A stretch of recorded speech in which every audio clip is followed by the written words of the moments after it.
Skont id-deputat mexxej Laburista Chris Fern, dawk il-ħaddiema kollha li se jkollhom iroddu lura il-flus irċevew bħala parti mill-iskema tal-wage supplement se jkollhom jagħmlu hekk għax kienu huma li abbużaw mill-għajnuna li kien qed jagħti il-gvern tiegħu.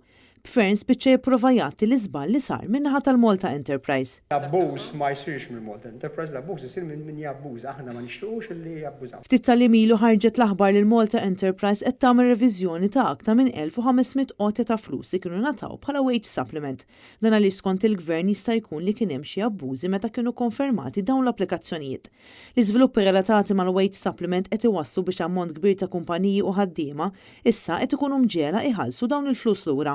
Meta suppost din kienet għajnuna mogħtija mill-gvern biex tgħinhom fl-iktar żminijiet diffiċli kienu għaddejjin minnhom. Iżda li ma speċifikax il-gvern huwa li l-applikazzjoni ta' dawn il-persuni ġiet aċċettata u mhux tal-li hekk tal-li nataw il-flus li kienu tilfu minħabba l-pandemija tal-COVID. Mistoqsi sabiex jaġġornana kemm hemm ħaddiema li se jintlaqtu minn dan l-iżball li sar, Chris Fern bħala deputat Prim Ministru ma kienx jaf kemm huwa dan in-numru. Jiena nista' ngħidlek kemm kien hemm ħaddiema li benefikaw mill-wage supplement. U wara li tanija sħiħa ta' ftaħir dwar x'għamel il-gvern tiegħu, Fern reġa' qalilna li din il-kontroversja kienet biss abbuż min-naħa tal-ħaddiema. Fejn kien hemm jew fejn jidrilna li seta' kien hemm xi abbuż qed ninvestigaw għax l-abbuż.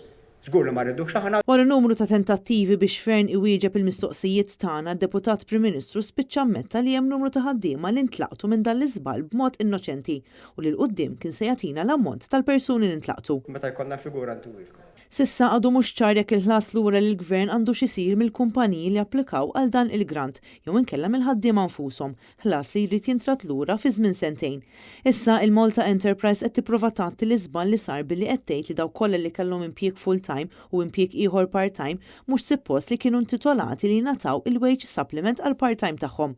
U bla dubju li tħassib ta' dawn il-persuni qed ikompli jikber minħabba l-fatt li hemm min ma jiflaħx iħallas dawn il-flus kollha lura. Flus se kien dritt tagħhom li jingħatawlhom peress ispiċċaw b'inqas sigħat ta' xogħol minħabba restrizzjonijiet tal-COVID.